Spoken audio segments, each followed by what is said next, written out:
जी अस्सलाम वालेकुम। आवाज़ आ रही है? काइंडली कंफर्म कर दें ज़रा। जी जी सर, आवाज़ आ रही है आपकी, क्लियर है। चलें ठीक है। अच्छा जी, काफ़ी सारे लोग आए हुए हैं आज माशाल्लाह मीटिंग में। और भी आ जाएंगे अभी, साथ साथ ज्वाइन करते रहेंगे।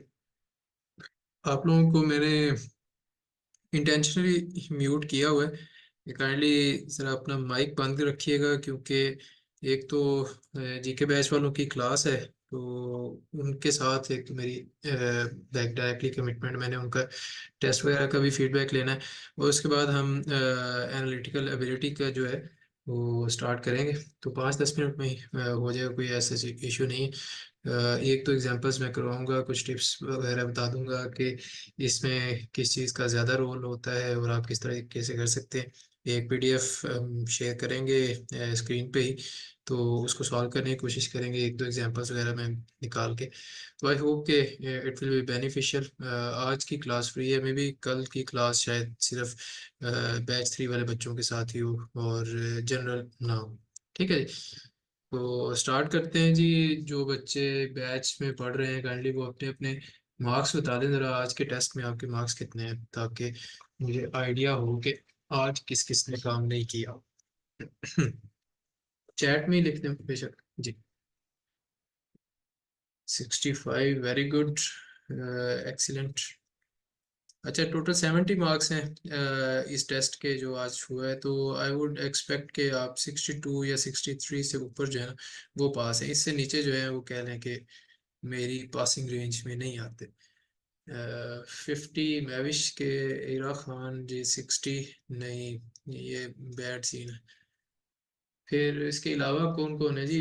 बाकी भी जो हैं काइंडली असमतुल्लाह और दूसरे ज़रा अपने मार्क्स वगैरह बता दें, ताकि पता चल जाए कि आप लोग काम कर रहे हैं कि नहीं कर।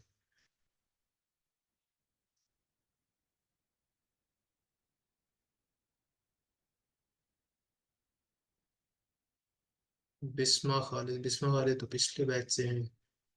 चले, नायाब अफसर रमीज साहब आई थिंक इस बैच के हैं या पिछले के हैं, मुझे भूल रहा है। खैर, बाकी तौसीक साहब आ गए हैं मीटिंग में। तौसीक साहब, इंजीनियर तौसीक, काइंडली अपने मार्क्स बता दें और फिर हम स्टार्ट करते हैं आज की क्लास को।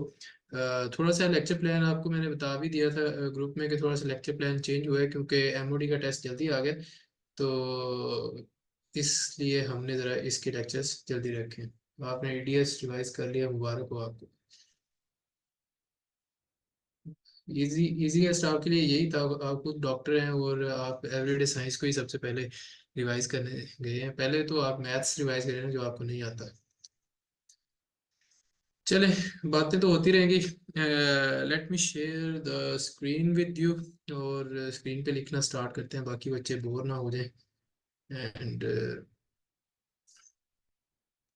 आई होप कि ये मार्क्स वाला ही आपके पास लिखा हुआ नज़र आ रहा होगा आपको, ऐसे ही है। इसको थोड़ा सा जूम आउट कर लूँ मैं, और 1 मिनट से मैं इसमें पीडीएफ भी ऐड कर देता हूँ। चलिए, पीडीएफ बाद में ऐड करते हैं, अभी ज़रा कुछ जनरल बातें हो जाए। जी, स्क्रीन नज़र आ रही है आपको? ये क्या लिखा हुआ स्क्रीन के ऊपर? कोई एक आधा बच्चा कंफर्म कर दे।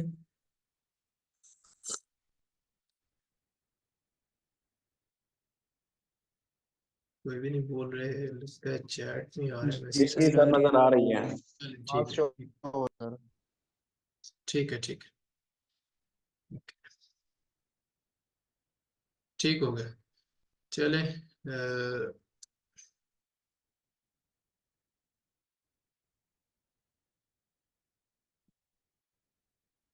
तो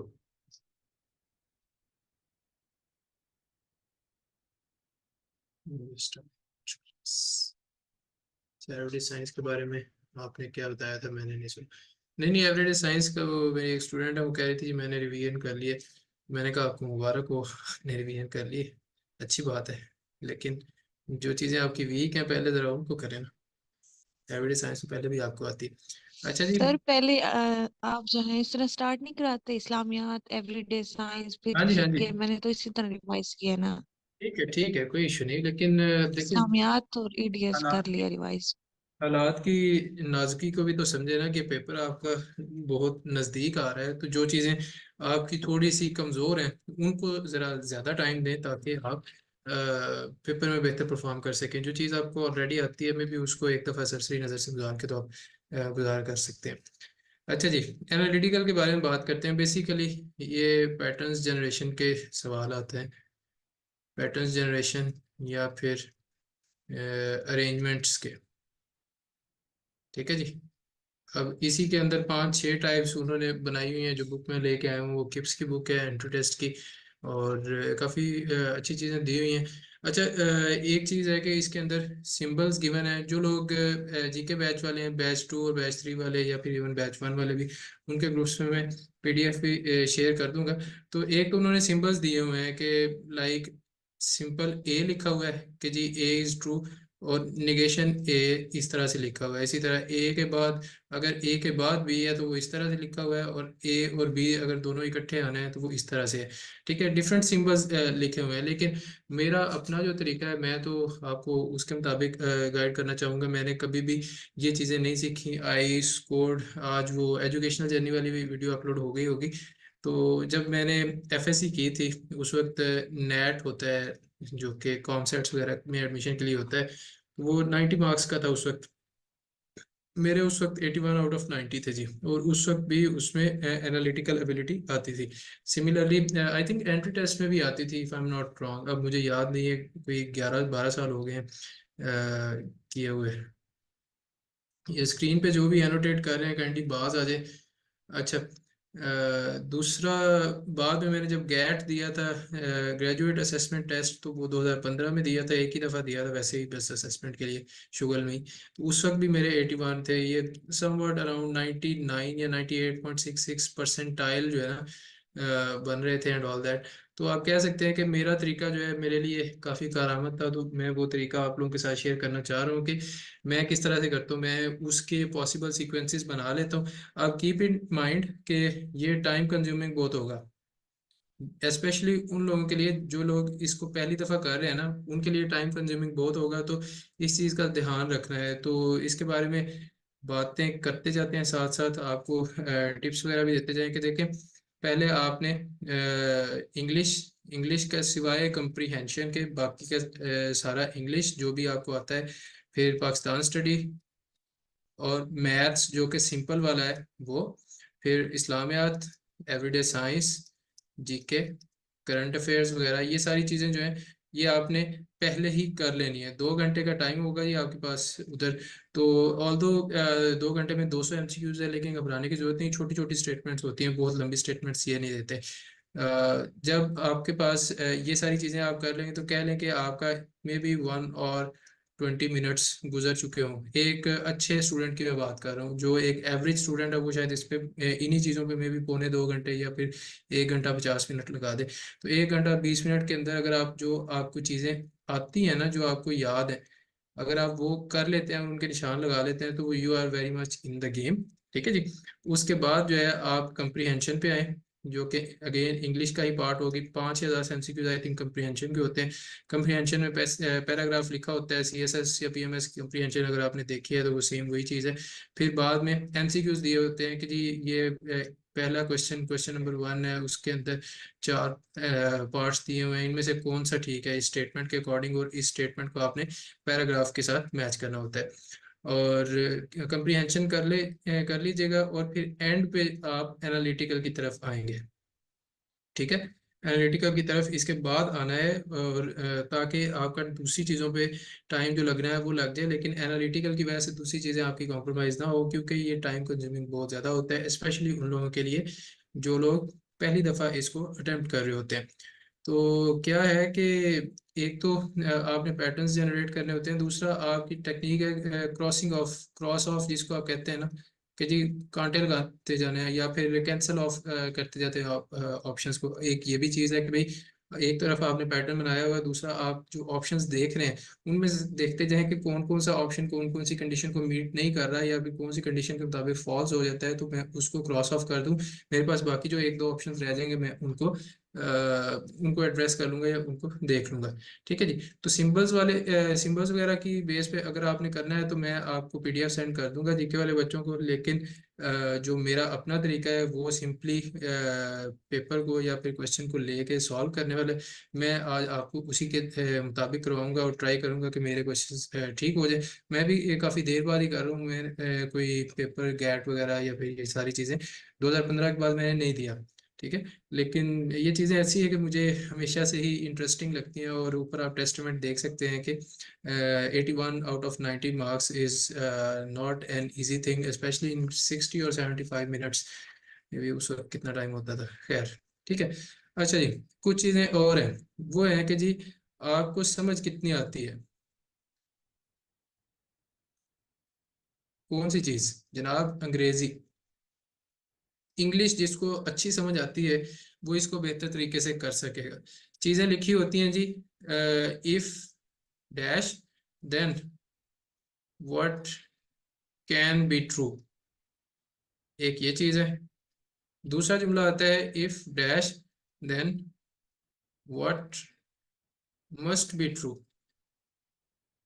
ठीक है जी। तो इन दोनों में फर्क ये है कि भाई ये कैन वाला ऑप्शन, कैन वाले में भी ऑप्शन में भी एक ही होगा, ठीक, लेकिन जो मस्ट वाला है उसमें मल्टीपल ऑप्शंस जो हैं वो आपको ठीक लगेंगे, आपको ठीक लगेंगे।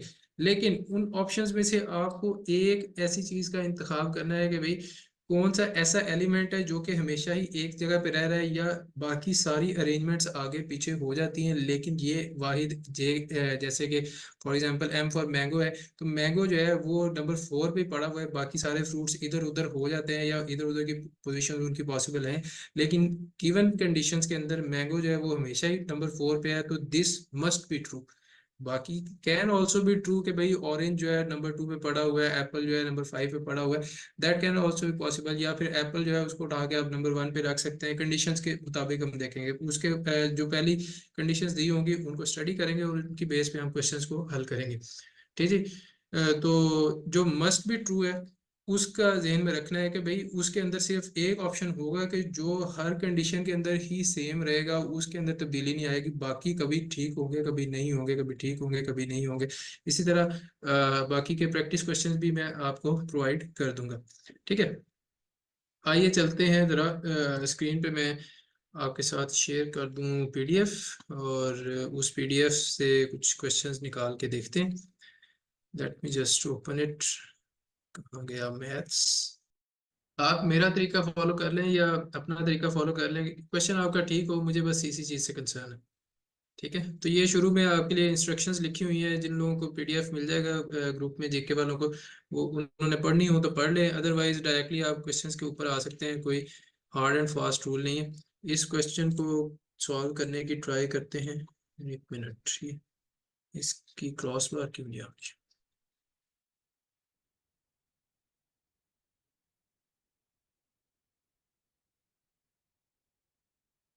चले कोई नहीं, गुजारा हो जाएगा इतने में ही, आई होप कि हो जाएगा। अच्छा जी, क्वेश्चन को सॉल्व करने की कोशिश करते हैं, साथ साथ आप सीखते जाएं कि कौन कौन सी चीज़ें मैं किस तरह से कर रहा हूँ, और बाद में जब हो जाता है तो उसके बाद मुझे क्वेश्चन पूछ लीजिएगा। दरमियान में आप पूछेंगे तो शायद वो आपके लिए काउंटर प्रोडक्टिव हो, मेरा भी टाइम वेस्ट होगा, तो बेहतर है कि मैं बाद में आपके क्वेश्चन एड्रेस कर लूँ। John purchased a toy for his young daughter, वो अपनी बेटी के लिए एक टॉय लेके आया जी। The toy includes 9 colourful pieces in the shape of numbers, तो बेसिकली नंबर्स हैं, ठीक है, 1 से लेकर 9 तक नंबर्स हैं। अच्छा जी, in examining the species he made the following observation. Number 1 क्या है जी? 1 piece is purple, 2 pieces each red green yellow and blue. तो ग्रीन एक है, बाकी दो दो हैं, 2 इंटू रेड भी 2 है, ग्रीन भी 2 है, पर्पल भी 2 है और ब्लू भी 2 है। ऐसे सॉरी, ग्रीन एक है, पर्पल एक है, पर्पल एक है, ग्रीन 2 है और येलो 2 है। ठीक है जी। चलें, काइंडली चैट थोड़ी सी कम करें, स्क्रीन पे थोड़ा ज़्यादा फोकस करें। पर्पल एक है और 2 pieces each green, red, yellow और ब्लू। अगली चीज इसमें ये आ जाती है कि देखें उसने आपसे आपके दिमाग की एबिलिटी चेक करनी है। वो ये नहीं आपको फ्रस्ट्रेट नहीं करना चाहता। तो जब भी आप देखेंगे कि डिस्क्रीट नंबर्स होंगे, डिस्क्रीट उनके लेटर्स आ रहे होंगे, green yellow red blue purple वगैरह जो है, उन सारों के इनिशियल्स जो है वो अलग अलग हैं, ताकि आपको पूरा पूरा लिखना ना पड़े और सारे सारे अलग अलग ना बनाने पड़े। ठीक है, एक ये भी बात आती है। अच्छा जी, the two red pieces are consecutive numbers. तो मैं अगर मैंने रेड पीसीज को कंजेक्टिव में लिखना है तो मैं इसको इस तरह से लिखता हूँ, इस कंडीशन को, कि भाई R1 और R2 जो है ना वो इकट्ठे रहते हैं। ठीक है, ये दरमियान में, चले मैं गैप बना देता हूँ कि ये दो डब्बों में रहते हैं लेकिन कंजेक्टिव डब्बों में रहते हैं। अब ये नहीं पता कि कौन कौन से डब्बे में रहते हैं। फिर आगे आता है जी नंबर 4 इज ग्रीन। तो ग्रीन इज इक्वल टू 4, ये मैं लिख लेता हूँ। फिर आगे जी the two blue pieces are not consecutive numbers. तो ब्लू जो है B1 B2 जो है ये अलग अलग है, ये सेपरेट है। मैं इनको इस तरह से कर लेता हूँ, इनके दरमियान स्पेस है, कोई और बंदा इनके दरमियान में आएगा, ये इकट्ठे नहीं होंगे। ठीक है जी, आर नॉट कंजेक्टिव नंबर्स। और both 1 and 9 are yellow. Yellow जो है वो 1 और 9 दोनों पे है। और purple piece is not a number immediately less than और immediately greater than green piece. अब ग्रीन जो है उसने नंबर 4 पे बता दिया है। ठीक है, तो पर्पल वो कह रहा है कि इमीडिएटली लेस देन यानी कि नंबर 3 पे नहीं हो सकता, 1 और 2 पे हो सकता है, और नंबर 5 पे नहीं हो सकता, 6 7 8 9 पे हो सकता है। सो पर्पल की मैं पॉसिबिलिटीज लिख देता हूँ आपको, 1 2 5 6 7 8 9। ग्रीन देखें, ग्रीन नंबर 4 पे आना था, उससे इमीडिएटली लेस जो है वो 3 आना था, वहां पे भी पर्पल नहीं हो सकता। फिर उससे जो ग्रेटर है वो है नंबर 5, तो वहां पे भी पर्पल नहीं होगा। पर्पल 1 या 2 पे होगा या 6 7 8 और 9 पे होगा। लेकिन दैट डिपेंड्स के उसको जगह कौन सी मिलती है। अब नंबर 1 जो है वहां पे भी येलो है और नंबर 9 पे भी येलो है, इसको भी मैं काट देता हूँ। तो ये मेरे पास पॉसिबल पोजिशंस हैं पर्पल के लिए। ठीक हो गया। अब आते हैं जरा इसकी अरेंजमेंट बनाने के लिए, कि 9 डैशेस में यहाँ पे लगाता हूँ, 1 2 3 4 5 6 7 8 और 9, चले यहाँ पे लगा देते हैं। और ग्रीन जो है नंबर 4 पे है जी, इसने यहीं पे रहना है। और येलो जो है, येलो येलो नंबर 1 पे और नंबर 9 पे, यहाँ पे भी येलो। ठीक है जी। अब अगली कंडीशंस सेटिस्फाई करें जरा। देखें कि अगर दूसरी कंडीशन है कि रेड जो है वो दोनों इकट्ठे आते हैं, तो या तो यहाँ पे दोनों रेड आ जाएंगे, R1 R2, या फिर इधर या आगे जहाँ पे भी आप उनको रखना चाहें, जहाँ पे भी पोजीशन आपको अलाउ करती है। ठीक हो गया। अगर यहाँ पे R1 और R2 आते हैं तो इसका मतलब है कि पर्पल की जो प्लेस है वो 2 वाली वो भी गई। ठीक हो गया। उसके अलावा आपने दो ब्लू एडजस्ट करने हैं और एक ग्रीन को भी एडजस्ट करना है। ठीक है जी। तो दो ब्लू और एक ग्रीन और एक पर्पल को आपने इन 4 स्पेसिस में रखना है। वो कैसे रखेंगे? या तो आप ब्लू 1 रख लें, पर्पल को यहाँ रख लें कि वो ग्रीन से दूर है, उसके साथ कंजेक्टिव प्लेस पे नहीं है, और B1 और B2 के दरमियान में पर्पल आ गया है तो B1 और B2 भी कंजेक्टिव पे नहीं। ठीक है, और एक ग्रीन यहाँ पे आ जाए, ये पॉसिबिलिटी है। या फिर पर्पल जो है वो इधर इस जगह पे आ जाए, पर्पल यहाँ पे, तो B1 जो है यहाँ पे आ जाएगा, B2 यहाँ पे, या B1 B2 पहले आ जाए, B1 उधर आ जाए, बात एक ही है। और ग्रीन यहाँ पे आ जाएगा। ठीक है जी, ग्रीन जो है यहाँ पे आ जाएगा। पर्पल यहाँ पे अगर भी आ सकता है, पर्पल जब पोजीशन नंबर 8 पे आएगा तो आपके पास यहाँ पे B2 आ सकता है, ग्रीन यहाँ पे आ सकता है, और B1 यहाँ पे आ सकता है। ये मेरे पास पॉसिबल अरेंजमेंट्स हैं अगर R1 R2 यहाँ पे है।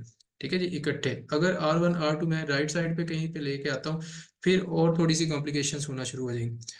If one of the red pieces is number 3, what number is the other red piece? तो जाहिर है ये कंडीशन आपको इजीली बता देगी कि दूसरा रेड पीस कहाँ पे है। एक नंबर जो है नंबर 3 पे है, नंबर 3 पे जो है रेड मैंने यहाँ पे मार्क कर दिया है। तो इस कंडीशन के मुताबिक रेड जो है दोनों कंजेक्टिव आने चाहिए। तो बाद वाला जो है नंबर 4 है, वहां तो ग्रीन बैठा हुआ है ऑलरेडी, उधर तो कोई भी नहीं आएगा, तो नंबर 2 पे रेड आपका आ जाएगा। तो जो फर्स्ट ऑप्शन है, this is the correct answer of this MCQs। बात समझ में आई है? आई होप के दिस मेक्स सेंस और आपको इजीली समझ भी आ गया। अच्छा जी, अगले क्वेश्चन पे आते हैं। If the number 5 is green, each of the following could be true except. तो अगर वो कहता है कि नंबर 5 ग्रीन है, यानी कि ये वाली कंडीशन है अब हमारे पास। इस कंडीशन में पहले हमने फर्ज किया था कि R1 R2 यहाँ पे है, R1 R2 इधर इस साइड पे भी आ सकते हैं। अगर यहाँ पे मैं ग्रीन बना लेता हूँ, R1 R2 यहाँ पे कर दें, सॉरी R1 R2 यहाँ पे आ जाएंगे, और एक ब्लू यहाँ पे आ जाएगा, एक ब्लू यहाँ पे नंबर 3 पे आ जाएगा, और पर्पल यहाँ पे आ जाएगा। प्लीज नोट कि मैंने सारी कंडीशंस का ख्याल रखा है। पर्पल जो है उसने ग्रीन से पहले या बिल्कुल बाद में नहीं आना, वो या तो नंबर 2 पे आ सकता है, या 6 7 या 8 पे।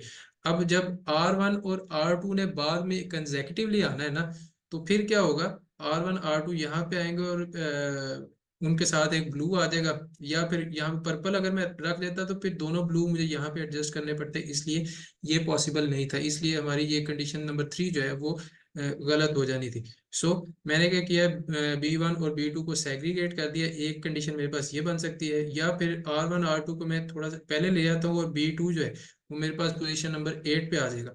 ठीक है जी, तो जी R1 R2, यहाँ B2 आ जाएगा, और पर्पल 2 पे ही रहेगा, और B1 आ जाएगा। ये भी पॉसिबिलिटी है, और एक पॉसिबिलिटी मेरे पास ये है, R1 R2 और ग्रीन B1 B और B2।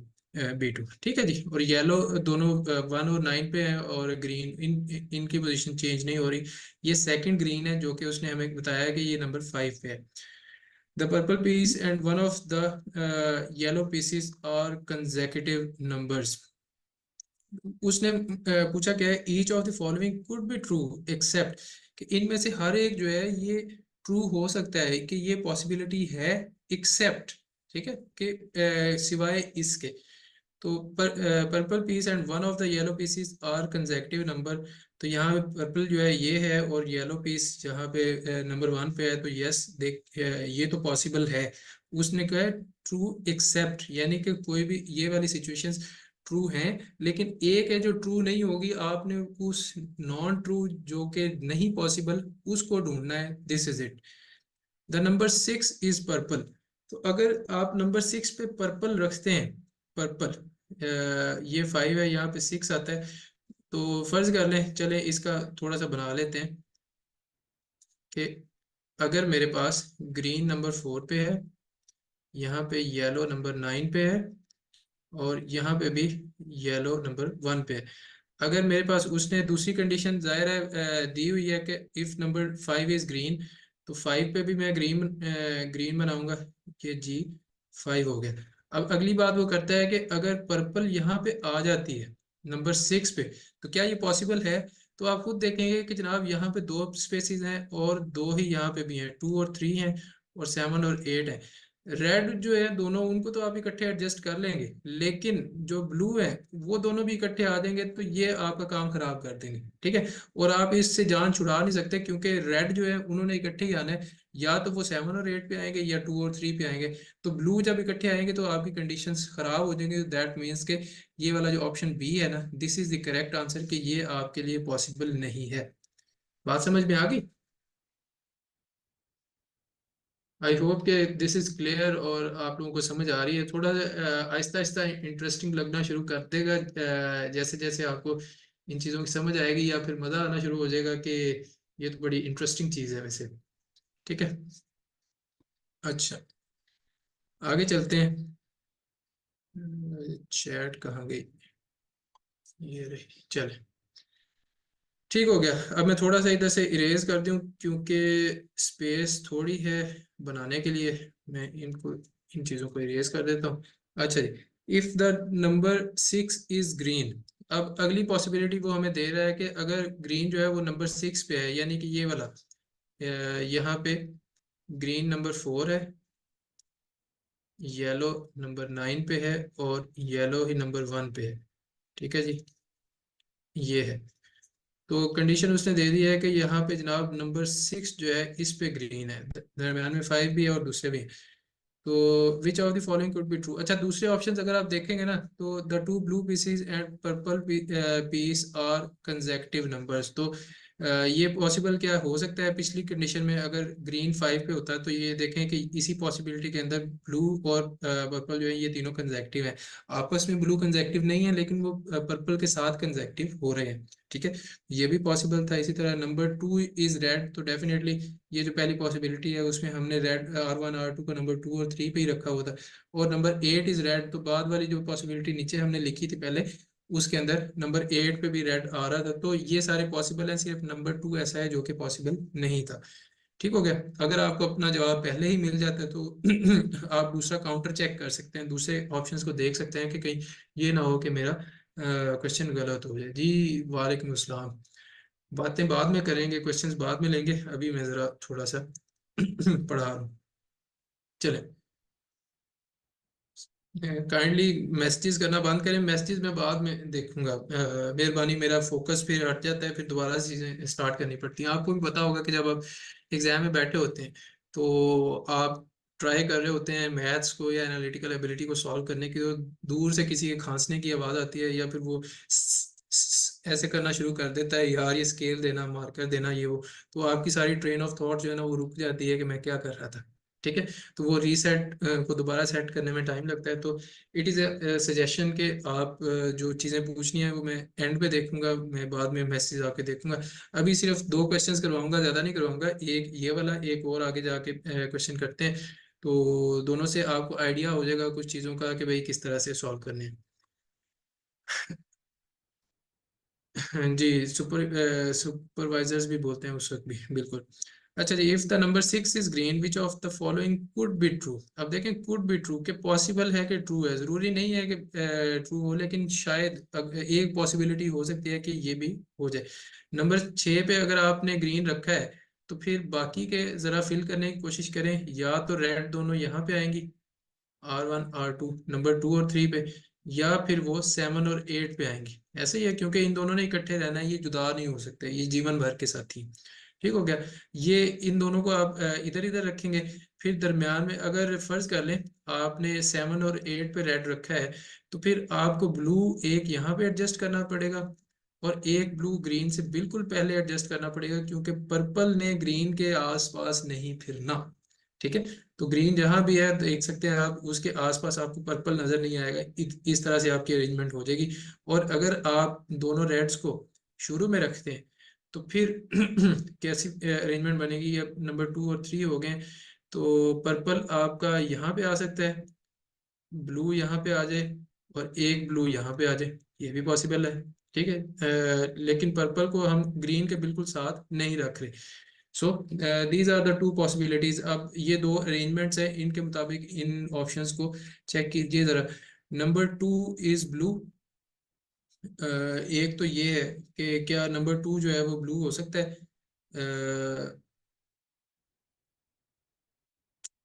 एक मिनट, नंबर 2 ब्लू नहीं हो सकता, नहीं हो सकता, क्योंकि अगर रेड जो है वो एंड पे आते हैं, जाहिर है उन्होंने इकट्ठे आना है 7 और 8 में।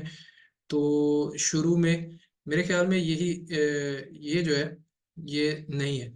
अच्छा, हमने ट्रू ढूंढना है कि जो ट्रू हो सकता है, ये तो ये गलत हो गया जी, एक तो ये नहीं है।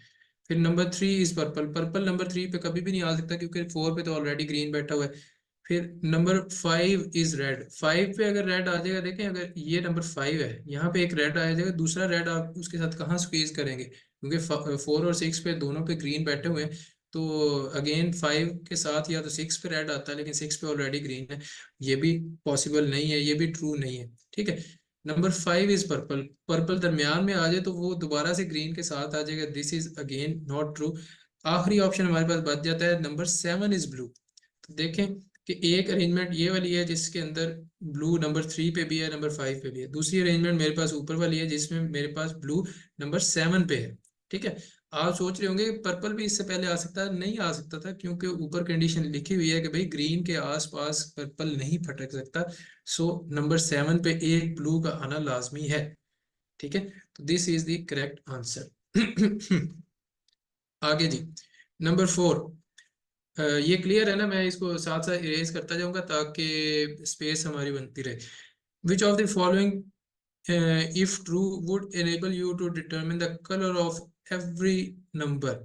अगर इनमें से कौन सा ऐसा है कि जिसको आप एक जगह रख देना तो फिर आप एग्जैक्टली पॉइंट आउट कर सकेंगे कौन सा नंबर कहाँ पे आएगा। ठीक है, ये बात उसने कही है कि इसमें से कौन सी कंडीशन ऐसी हो सकती है कि जिसके साथ which would enable you to determine the colour of every number. अच्छा, the two blue pieces, one piece is purple and two pieces।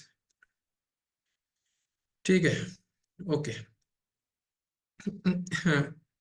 इनमें से कौन सा ट्रू हो सकता है जो कि आपको डिटरमिन करने में हेल्प करेगा कि कौन सा नंबर स्पेसिफिकली कौन सी पोजीशन पे आएगा। अब हम इस अरेंजमेंट को रिमूव करते हैं क्योंकि 6 वाली कंडीशन उसने हमें नहीं दी, अब उसको रिमूव कर दिया उसने। एक तो ये है कि R1 और R2 दरमियान में आ जाते हैं। अगर नंबर 2 ब्लू है, अगर नंबर 2 ब्लू होता है, जरा चेक करें, ये नंबर 2 है, इधर मैं ब्लू लिख देता हूँ। फिर इसका मतलब है कि एक ग्रीन मैंने एडजस्ट करना है। ग्रीन का कोई पता नहीं है, वो कहीं भी आप एडजस्ट कर सकते हैं। R1 R2 यहाँ पे आ सकते हैं। चले R1 R2 कह ले, नंबर 7 और नंबर 8 पे 6 और 7 पे आ गए, फिर पर्पल आ गए, यहाँ पे ग्रीन आ गया, सॉरी यहाँ पे ब्लू आ गए और यहाँ पे ग्रीन आ गया। या फिर आप ग्रीन और ब्लू को आपस में इंटरचेंज भी कर सकते हैं। सॉरी, ये तो आपको ऑलरेडी गिवन है, ठीक है, ये तो ऑलरेडी गिवन है। और इसके अलावा R1 R2 पहले भी आ सकते हैं, फिर ब्लू आ जाए आपका, फिर ये पर्पल आ जाए, या पर्पल इससे पहले आ जाए, ये भी पॉसिबल है, और ग्रीन यहीं पे रहे। तो ये 2-3 अरेंजमेंट्स बन रही हैं, यानी कि नंबर 2 अगर आप ब्लू पे रखते हैं तो उससे कोई सर्टेनिटी नहीं है कि बाकी के नंबर्स इस स्पेसिफिक जगह पे हैं और उधर ही रहेंगे। ठीक है, इसमें R1 R2 का डिफरेंस नहीं है, ये सिर्फ मैंने आपको समझाने के लिए R1 R2 लिखा हुआ है। वो जस्ट कलर्स की बात कर रहा है कि भाई रेड कलर है, ग्रीन है, येलो है, पर्पल है। ठीक हो गया? तो ये वाला तो ऑप्शन हमारे पास गया कि इसकी वजह से तो नहीं हम कर सकते। कंसेप्चुअल AR आते हैं, MOD, जी जी, इसी तरह के आते हैं। या थोड़े से इससे आसान आ जाएंगे या थोड़े से मुश्किल आ जाएंगे, लेकिन होते इसी तरह की। General ability, sorry analytical ability, जहाँ से भी आप पढ़ेंगे या एनालिटिकल रीजनिंग देखेंगे तो इसी तरह के MCQs होंगे। इसको जरा आप रिमूव करते हैं, अगली अरेंजमेंट देखते हैं कि अगला वो ऑप्शन कौन सा मुझे दे रहा है कि नंबर 3 इज ब्लू। अगर मैं नंबर 3 पे ब्लू रख दूं, ब्लू, ठीक है, तो अगेन मेरे पास ग्रीन के बाद मैं दूसरा ब्लू रख सकता हूँ, फिर R1 R2 आ सकता है, फिर पर्पल आ सकता है, और ग्रीन मैं यहाँ पे रख दूँ, या फिर ग्रीन को मैं इस साइड पे ले जाऊँ, ब्लू यहाँ पे आ जाए, ये ब्लू B1 यहीं पे है, और R1 R2 यहाँ पे भी ग्रीन आ जाए और यहाँ पे पर्पल आ जाए, ये भी पॉसिबल है। तो दैट मीन्स के ये भी ठीक नहीं है, क्योंकि B1 जो है, अगर मैं थर्ड नंबर पे ब्लू रखता हूँ तो फिर भी मेरे पास मल्टीपल अरेंजमेंट्स बन सकती हैं। हमने फाइंड आउट करना है कि इनमें से कौन सा ऑप्शन है जिसको आप इम्प्लीमेंट कर दें, ऊपर वाली कंडीशन जो 3-4 गिवन है उनके साथ इस कंडीशन को आप इम्प्लीमेंट करें, और फिर आपका एक ही एग्जैक्टली अरेंजमेंट बनेगी और सारों की पोजीशन जो है आपको पता चल जाएगी। ठीक है जी, नंबर 5 इज रेड। अब नंबर 5 पे रेड रख के देखते हैं जरा क्या बनता है इसका, कि रेड अगर नंबर 5 पे है तो ऑटोमेटिकली रेड नंबर 2 जो है वो 6 पे आ जाएगा, क्योंकि इन दोनों ने इकट्ठे रहना है। इस साइड पे ग्रीन पे 4 पे बैठा है, उसने हमें जगह नहीं देनी। ठीक है, इसके अलावा कौन सी अरेंजमेंट बन सकती है जी? ब्लू आपने एडजस्ट करने हैं, और पर्पल है और ग्रीन है। तो पर्पल ग्रीन के आसपास नहीं आ सकता। अगर आप यहाँ पे ग्रीन रखते हैं 5 6 7, यहाँ पे ब्लू आ जाए और एक ब्लू यहाँ पे आ जाए, पर्पल यहाँ पे आ जाए, ना ये ग्रीन के साथ है और इस ग्रीन से भी दूर है। इसी तरह से ब्लू यहाँ पे हो जाए, दूसरा ब्लू यहाँ पे हो जाए, ग्रीन इस साइड पे हो जाए, पर्पल इधर ही रहे और RR इधर ही रहे। This is also possible. तो ये भी दो हमें अरेंजमेंट्स दे रहा है, ये भी नहीं होगा। अगली चीज पे आते हैं।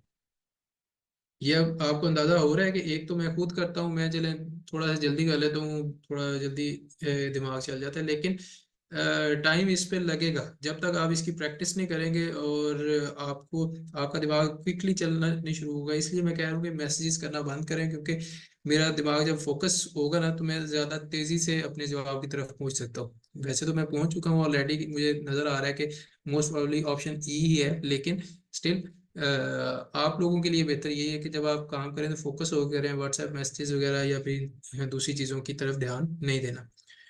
अगली अरेंजमेंट पे आते हैं जी। नंबर जो ऑप्शन डी उसने दिया हुआ है कि नंबर 7 ब्लू पे है, नंबर 7 पे ब्लू है, यहाँ पे करके आना था 7, ये ब्लू रखा हुआ है, और 8 और 5 और 6 आपने मालूम करने हैं वगैरह वगैरह। तो 5 और 6 जो है यहाँ पे R1 R2 5 6 हो सकते हैं। एक ब्लू यहाँ पे है, दूसरा ब्लू आप यहाँ पे रखते हैं, पर्पल उससे पहले आ जाए और यहाँ पे ग्रीन आ जाए, सारे पूरे हो जाएंगे। ठीक है, ये ब्लू 2 इस तरह से हो सकता है, या फिर R1 R2 अगर आप पहले कर देते हैं। हाँ, R1 R2 आप अगर पहले कर देते हैं तो ग्रीन जो है ये किधर जाएगा, और पर्पल अगर दरमियान में आ जाता है, B1 पर्पल, B2 और ग्रीन। पर्पल ग्रीन के साथ नहीं है, इस वाले ग्रीन के साथ भी नहीं है, ये भी पॉसिबल है। ये B2 वही है जो ऑलरेडी उसने गिवन किया हुआ है, ये भी पॉसिबल है। दैट मीन्स कि इसमें भी मल्टीपल अरेंजमेंट्स है। फाइनल हमारे पास आंसर जो ई ऑप्शन आ रहा है उसको चेक करते हैं कि उसके अलावा तो कोई अरेंजमेंट नहीं बनती। ये ना हो कि उसने सारे ऑप्शन ही गलत दिए हो, मैं आपको गलत पढ़ा रहा हूँ। तो नंबर 7 पे वो कह रहा है जी कि ग्रीन रख दें। 7 यहाँ पे है, इस पे ग्रीन रख दें, तो फिर एक ही ऐसी अरेंजमेंट बनेगी कि जिससे आपको सारे नंबरों की एग्जैक्ट अरेंजमेंट का पता चल जाएगा, सारे कलर्स की एग्जैक्ट अरेंजमेंट का पता चल जाएगा। कैसे? 7 से पहले 2 स्पेसिस यहाँ पे हैं और 2 ही यहाँ पे हैं। इन दोनों में से किसी एक पे आपका R1 और R2 आना है। एक कंडीशन दी हुई है ना कि दोनों रेड जो है उन्होंने इकट्ठे रहना है। अब अगर फर्ज कर ले मैं रेड को अगर 2 और 3 पे रखता हूँ, 2 और 3 पे रेड रखता हूँ, तो मेरे पास ग्रीन हो गया। मेरे पास 3 बचती हैं स्पेसिस, 5 6 और 8। 5 6 और 8, इन तीनों स्पेसिस पे मैंने 2 ब्लू और एक पर्पल रखना है।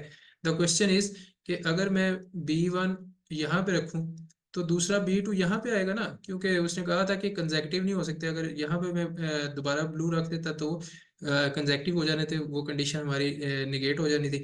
ठीक है, तो B1 यहाँ पे आता, B2 यहाँ पे आता, तो मुझे नंबर 6 पे पर्पल रखना पड़ता था, विच वॉज अगेन नियर या फिर बिल्कुल साथ है विद अ ग्रीन। और ऊपर आपकी कंडीशन में लिखा हुआ है कि पर्पल जो है वो ईदर ऑफ द ग्रीन के पहले या बाद में नहीं आ सकता, उससे एक पॉइंट छोड़ के आगे आएगा या उससे एक पॉइंट छोड़ के पीछे आएगा। ठीक है, तो अगर मैंने R1 R2 यहाँ रखा तो इस तरह की अरेंजमेंट बनती है जो कि पॉसिबल नहीं है। दैट मीन्स ये तो ठीक नहीं है जनाब। दूसरा काम हम ये कर सकते हैं कि 5 और 6 जो है यहाँ पे R1 R2 दोनों को रख देते हैं, फिर देखते हैं कि हमारी अरेंजमेंट बनती है कि नहीं। तो एक तो यहाँ पे अगेन आप B1 B2 को इकट्ठा नहीं रख सकते क्योंकि कंसेक्टिव आप उनको नहीं रख सकते, और ग्रीन के बिल्कुल पहले आप पर्पल नहीं रख सकते, तो पर्पल को आपको यहाँ पे एडजस्ट करना पड़ेगा। एक ब्लू आपका यहाँ पे आ जाएगा, दूसरा ब्लू आपका यहाँ पे आ जाएगा। This is the only condition के जिसके अंदर सिर्फ और सिर्फ एक सिचुएशन बनती है, और वो ये है कि रेड जो दोनों रेड जो है वो 5 और 6 पे आ जाए, ग्रीन 7 पे दिया हुआ है, और बाकी पहले वाली कंडीशंस एज इट इज है। तो इसके साथ सिर्फ और सिर्फ एक अरेंजमेंट बनती है, बाकी कोई भी आप बनाने की कोशिश करें। फर्ज करें आप ब्लू को पहले लेके आते हैं तो पर्पल यहाँ पे आएगा, वो ग्रीन के बिल्कुल साथ हो जाएगा। ये जो है हमें बिल्कुल कबूल नहीं है, तो इससे लड़ाई हो जाएगी दो घरों में, ये हम नहीं कर सकते। सही है, तो ये हमारे पास सिर्फ एक अरेंजमेंट बन रही है, so this is the right answer. हाँ जी, कोई क्वेश्चन है? अब जरा पूछें, 2 मिनट है आपके पास।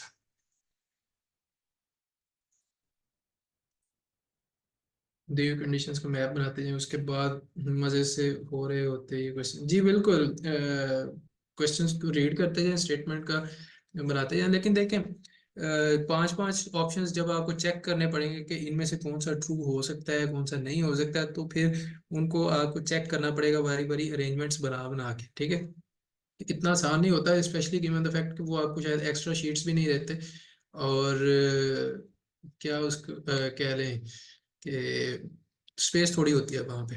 ठीक है, तो उधर स्क्वीज करके आप लिख रहे होते।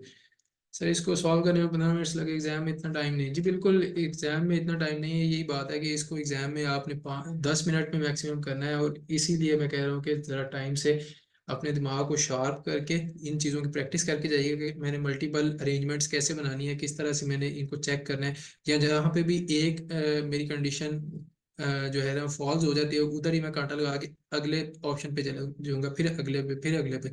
तो इस तरह से आप कर सकते हैं।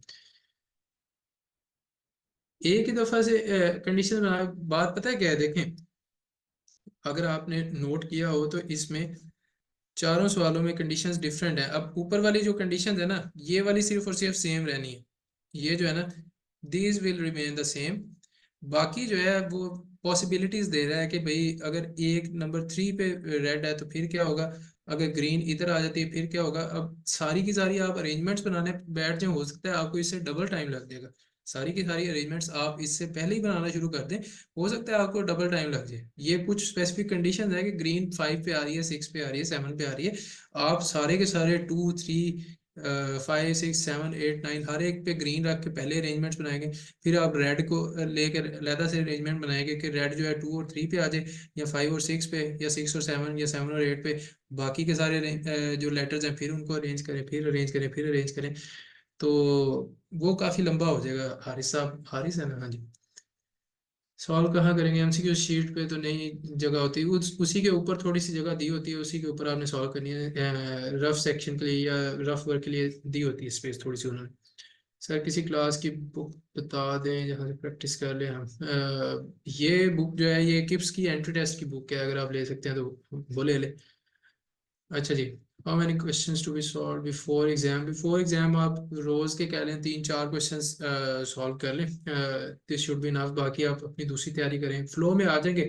इसी तरह के क्वेश्चंस ऑलमोस्ट वहाँ पे आ रहे होंगे, कोई सीटिंग अरेंजमेंट वाला है, कोई कलर्स वाला, कोई गाड़ियों वाला, कि गाड़ी पहली में ए और बी बैठते हैं, बी और सी बैठ जाते हैं, लेकिन सी और डी जो है वो सास और बहू है, उनकी आपस में नहीं बनती, तो वो नहीं बैठ सकती एक दूसरे के साथ।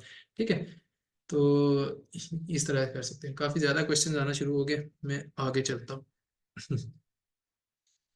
अच्छा जी, अब आते हैं कौन से क्वेश्चन पे करें, 25 26 इधर आ जाते हैं। चले ये मैंने शायद थोड़ा सा सॉल्व करने की ट्राई भी की थी, अभी दोबारा कर लेते हैं थोड़ा सा। बट ये आई थिंक उससे आसान होगा वैसे, क्योंकि इसमें नंबर ऑफ आइटम्स जो है वो 6 है, छः छः नोट्स है ना, तो ये थोड़ा सा इजीली हो जाएगा। 2 मिनट सिर्फ, काइंडली अब चैट थोड़ी सी पॉज करें अपनी और स्क्रीन पे ध्यान दें। अ music student is composing a musical phrase from 6 notes. 6 जो है उसके नोट्स हैं कि भाई JKLMNO।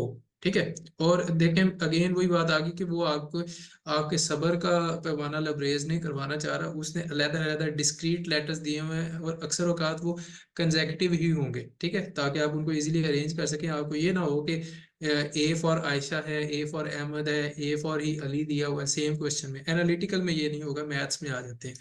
ठीक हो गया, मोस्टली इसी तरह होगा कि डिस्क्रीट आपको आइटम्स दी हुई हैं और आप उनके इनिशियल्स को इजीली यूज कर सकें। Each note will be played exactly once, कि आपने एक अरेंजमेंट बनानी है तो इसका मतलब उसमें सिर्फ 6 ही आएंगे, क्योंकि 6 नोट्स हैं और एग्जैक्टली वंस है, तो फिर 6 सिर्फ 6 स्पेसिस होंगी आपके पास, 1 2 3 4 5 और 6।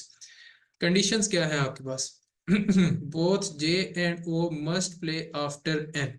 अब पहली कंडीशन के मुताबिक जो मैंने अंदाजा लगाया था वो ये था कि जी एन के बाद आना चाहिए जे और ओ, तो मैक्सिमम जो है ना एन की पोजीशन ये है। इधर आ सकता है एन जो है 5 पे या 6 पे नहीं आ सकता, उसकी रीजन ये है कि इसके फौरन बाद जो है, या फिर इसके बाद फौरन बाद ना भी कहें, एक स्पेस छोड़ के हो सकता है आ जाए जे ओ, या बिल्कुल फौरन बाद आ जाए। तो मैक्सिमम उसकी पोजीशन ये है अकॉर्डिंग टू फर्स्ट कंडीशन, अभी अभी फर्स्ट कंडीशन में। दूसरी वो कह रहा है J must be played before M. अब जे जो है उससे वो एम से पहले पढ़ा जाना चाहिए, यानी कि अगर एन 4 पे आता है तो फिर आप इस कंडीशन को सेटिस्फाई नहीं कर सकते, क्योंकि जे और ओ ने भी एम एन के बाद आना है, और एम जो है उसने जे के बाद आना है। तो इसको आप सेटिस्फाई नहीं कर सकेंगे, लिहाजा आपको एन को उठा के रखना पड़ेगा थोड़ा सा यहाँ पे। ठीक है, अब आप चेक करेंगे जे ओ एम इस तरह से कर सकते हैं, या जे एम ओ कर सकते हैं, या ओ जे एम कर सकते हैं।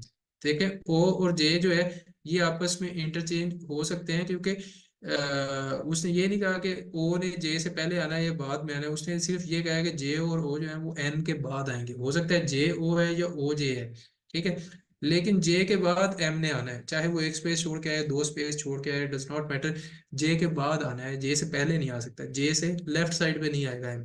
ठीक हो गया, एक ये अरेंजमेंट है। दो कंडीशन हमने देख ली। फिर के इज द थर्ड नोड। अब थर्ड पे ही मैंने एन रखा था, तो वो कह रहा है जी इधर तो के ने आना है, आप इस बंदे को साइड पे करें यहाँ से। तो यहाँ पे अगर मैं के रखता हूँ 3 पे, ठीक है, इसको अब दोबारा से मिटा देते हैं फिर, क्योंकि स्पेस बाद में कम हो जाती है।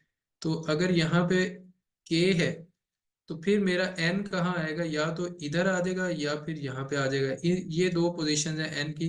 अदरवाइज बाद में एन यहाँ पे 4 आना पॉसिबल नहीं है, क्योंकि एन के पास 3 लेटर्स मिनिमम आने हैं। या फिर एन 2 पे आ जाएगा या फिर 1 पे आ जाएगा, ठीक है। और जे और ओ जो है ये एन के बाद इस तरह करके आएंगे। मैं ये मेरे अपने एरोज हैं, ये बुक वाले एरोज नहीं है जो कंडीशनल्स वगैरह लिखे हुए हैं। ये मैं अपने याद रखने के लिए इनको लगाता हूँ। और इसी तरह जे के बाद जो है उसने एम ने आना है, ये भी मैंने अपने लिए याद रखने के लिए लगाया हुआ है। ठीक हो गया, आगे आते हैं जी क्वेश्चन पे। Which of the following could be the order in which the notes are played. अब के जो है उसकी जगह पक्की है, ठीक है, जिस तरह स्पीकर कौमी असेंबली है ना जी उसकी जगह पक्की है, तो इसी तरह के की जगह पक्की है, वो 3 पे है, एन 1 या 2 पे आ सकता है। तो के जो है यहाँ पे नंबर 1 पे आ गया, ये तो नहीं होगा। यहाँ पे भी के नंबर 1 पे है, क्योंकि के यहाँ पे क्या लिखा हुआ है, के नंबर 3 पे है। यहाँ पे के 3 पे है, के 3 पे है, और यहाँ पे भी के 3 पे नहीं है, इसको भी आप काट दें। ठीक हो गया, अगली कंडीशन पे आते हैं कि जी J and O must be played after N. तो यहाँ पे जो है एन बाद में आ रहा है, जे और ओ पहले आ रहे हैं, तो ये भी आपका गया। फिर आपके पास यही ऑप्शन एक बन जाता है जिसमें के थर्ड नंबर पे है, और जे और ओ जो है वो आपस बाद में है, एन के बाद है, और एम जो है वो भी जे के बाद में दिया हुआ है। ठीक है, दरमियान में वो आ गया, या जे एम ओ हो जाता है या जे ओ एम है, दोनों सिचुएशंस में पॉसिबल था। तो this is the only correct answer. ठीक है, let me check the book पे, यही लिखा हुआ है। हाँ जी, ऑप्शन डी। अगले क्वेश्चन पे आए। नहीं ना, बी वाला कैसे आएगा, नुसरत का मैसेज आया जी बी के एन ओ जे। ये देखें, ये थर्ड कंडीशन क्या दी हुई है कि के इज द थर्ड नोड। के यहाँ पे पहले पे आ गया है, तो के ये वाली कंडीशन वैसे ही खत्म हो जाती है। ठीक है, कंडीशंस को बारी बारी लगाते जाएं, और आप लाइक क्रॉस ऑफ करते जाएंगे, जो जो गलत है उनको निकालते जाएं, बस that's it. Which of the following must be true in which, true order in which notes are played. तो इनमें से कौन सा ऑर्डर जो है वो मस्ट बी ट्रू होगा कि जिसमें आप नोट्स को प्ले कर सकते हैं। अब के यहाँ पे है, के इज प्लेड बिफोर एल। तो एल से पहले, एल अगर इस साइड पे कहीं आ जाए के, या यहाँ पे फर्ज कर लें एल है और एन, एन चले आप इधर रख लेते हैं, फिर उसके बाद जे एम ओ, तो ये एक पॉसिबल है। ठीक है, लेकिन उसने हमें कहा जी कि must be true order in which notes are played, के ये यही ऑर्डर होना चाहिए जिसके अंदर नोट्स प्ले होंगे। दूसरे भी पॉसिबिलिटीज हैं, लेकिन मैंने पहले भी आपको बताया था कि कौन सा मस्ट बी ट्रू है। लोग अपने अपने ऑप्शंस बता रहे हैं, ई इज करेक्ट और बी, चलें चेक करते हैं। के इज प्लेड ये एक पॉसिबिलिटी है, लेकिन के अगर एल के बाद प्ले किया जाए, यहाँ पे अगर आप एल लिख देते हैं और जे एम ओ यहाँ पे लिख देते हैं, और के ने तो अपनी जगह पे ही रहना है, तो इस तरह से भी हो सकता था। तो ये तो नहीं है आपका ऑप्शन, ये मस्ट बी ट्रू नहीं है। N is played before M, N जो है वो आप एम से पहले प्ले करते हैं। ठीक है, अच्छा, तो एन पहले यहाँ पे भी आ सकता है, एन यहाँ पे भी आ सकता है, और एम से पहले ही है। तो ये दो, अगेन ये दो अरेंजमेंट्स आपको मिल रही हैं। ठीक है, एक यहाँ पे नंबर 1 पे और एक नंबर 2 पे। तो एम से तो वो पहले ही है, लेकिन still it is not, you can say कि सेम ऑर्डर दोनों में। देखते हैं कि ये इसमें दो पॉसिबिलिटीज हैं, ये भी पॉसिबल है, पॉसिबल है। लेकिन उसने हमसे मस्ट भी पूछा है। देखते हैं अब यही हमारा मस्ट भी हो जाता है, बाकी के सारे जो है उनमें रद्दोबदल होती है या फिर बिल्कुल यही करेक्ट है। तो के इज प्लेड बिफोर एन, अगर के आप एन से पहले करते हैं तो एन यहाँ पे आ जाएगा, एन यहाँ पे या यहाँ पे या यहाँ पे, तो ये पॉसिबल नहीं है क्योंकि एन के बाद जे और एम तीनों ने आना है। ठीक है, तो ऑप्शन सी जो है ये गलत है। फिर M is played before M, must भी उसने कहा हुआ है, मस्ट भी। ठीक है जी, इसको जरा हटाएं। नंबर डी में वो कह रहा है एम इज प्लेड बिफोर ओ, तो जे से मस्ट भी ट्रू कह रहा है वो, जे एम ओ या जे ओ एम दोनों आ सकते हैं, जैसे कि ये ऊपर वाली अरेंजमेंट थी। तो ये भी, इसमें मल्टीपल पॉसिबिलिटीज हैं, ये भी नहीं होगा। जे एम जो है वो उसके पहले भी आ सकता है और बाद में भी आ सकता है, तो कोई खास ये नहीं है कि जरूरी नहीं है कि एम ने हमेशा ओ से पहले ही आना है, एम ओ के बाद भी आ सकता है। तो this is not a must true. ठीक है, आपने इसमें से मस्ट ट्रू ढूंढना है कि जो हर दफा एप्लीकेबल होगा, हर दफा ऐसे ही रहेगा। जे इज प्लेड बिफोर हो, तो नहीं जनाब, आप यहाँ पे अगर एन यहाँ पे है, एल यहाँ पे कर लें, तो जे या फिर ओ जे एम भी आप कर सकते हैं। मैंने शुरू में आपको बताया था कि ओ और जे की पोजीशन इंटरचेंज हो सकती है, क्योंकि उसने उन दोनों ने सिर्फ एन के बाद आना है, ये नहीं पता कि ओ ने पहले आना है या जे ने पहले आना है। ठीक है, तो ये भी दो कंडीशंस मेरे पास आ रही हैं, तो ये भी मस्ट भी ट्रू नहीं है। तो yes, option B is correct, कि सिर्फ यही कंडीशन है जिसमें आपको पता है कि एन हमेशा ही एम से पहले आएगा। ठीक है, के वाले में के इज प्लेड बिफोर एल, ये भी ट्रू नहीं था, बाद में भी आ सकता है। के इज प्लेड बिफोर एन, ये भी हमेशा ट्रू नहीं है। ठीक है, सारे ऑप्शन हमने ऑलरेडी डिस्कस कर लिए, तो सिर्फ और सिर्फ ऑप्शन बी बचता है, जो कि है क्या उसको कहते हैं, मस्ट बी ट्रू। तो दैट इज करेक्ट। ठीक है, जिनके साथ साथ ठीक हो रहे हैं ना, उनको साथ साथ हौसला हो रहा होगा कि हमारे ठीक हो जाएंगे, हमने इसको कर लेना है। तो गुड, प्रैक्टिस कीजिएगा, hopefully you will do better in the test. अगले अगला आता है जी, which of the following could be true, कि इनमें से पॉसिबल हो सकता है। के इज द फर्स्ट नोट, तो ये तो नहीं होगा क्योंकि पहले ही के उसने थर्ड नोट पे दे दिया। सेकंड नोट इज एम, अगर एम यहाँ पे मैं रखता हूँ, ठीक है, तो उससे पहले जे ने आना है, और जे जो है, जे और ओ जो है, उन्होंने एन के बाद आना है, तो जीरो पोजीशन पे तो नहीं ना आपने एन को रखना। ठीक है, तो ये भी ट्रू नहीं हो सकता जी, ट्रू नहीं होगा। फिर the third note is an, third note भी एन नहीं हो सकता क्योंकि वहां पे के बैठा हुआ है। Sixth note is J, sixth note J नहीं हो सकता क्योंकि जे ने एम से पहले आना है, जे मैक्सिमम 5 तक हो सकता है। ठीक है, जे ओ एम या ओ जे एम वगैरह वगैरह, या जे एम ओ, इस तरह से हो सकते हैं, लेकिन जे बिल्कुल एंड पे नहीं हो सकता, सिक्स्थ पे नहीं हो सकता। आखिरी ऑप्शन क्या है, द सिक्स्थ नोट इज ओ, तो ये कुड भी ट्रू हो सकता है क्या, इस तरह की कोई पोजीशन बनती है कि जिसमें ओ जो है वो हमारे पास छठे नंबर पे आ जाए। तो चेक करते हैं, के को मैं थर्ड पे रखता हूँ, फर्स्ट कर ले, मैं एन को सेकंड पे रखा हुआ है और एल उससे पहले लिख देते हैं, तो उसके बाद जे एम ओ, क्या इसमें सारी कंडीशन सेटिस्फाई होती हैं कि के थर्ड पे है और एन के बाद जे और ओ आ रहे हैं, और जो एम है वो एक्चुअली आ रहा है जे के बाद, जो कि अगेन हमारी सेकंड ये वाली कंडीशन है, और ये वाली तीनों कंडीशंस फुलफिल हो रही हैं, और ओ जो है वो छठे नंबर पे है, तो this can be true definitely. बाकी सारे ऑप्शंस हमने क्रॉस ऑफ कर दिए, तो सिर्फ ई ही बचता है कि विच कुड बी ट्रू। ये जो दरमियान में लफ्जों को मैं दायरा लगा रहा हूँ ना, ये ऐसे नहीं लगा रहा है, इसको फोकस रखना है कि भाई वो पूछ क्या रहा है, which could be true, which must be true, which could be true except, कि भाई ये सारी पॉसिबिलिटीज हैं लेकिन ये वाली पॉसिबिलिटी एग्जिस्ट नहीं करती, ये फॉल्स हो जाएगी आपकी। ठीक है, मेरी सारी कॉफी ठंडी होगी, मैं अच्छी खासी गर्म करके लाया था।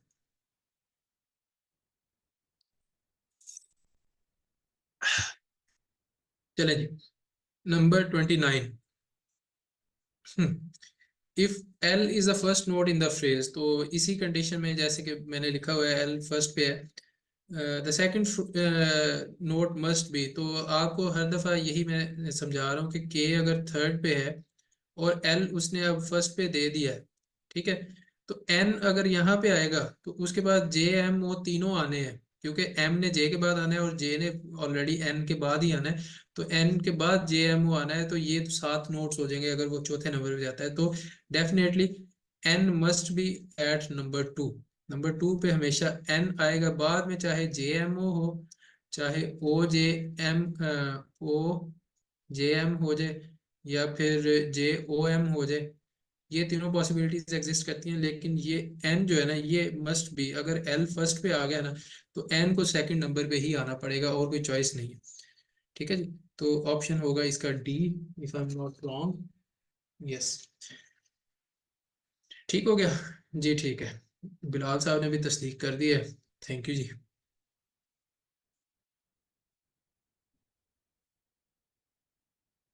चले, number 30, if M is played immediately before ओ।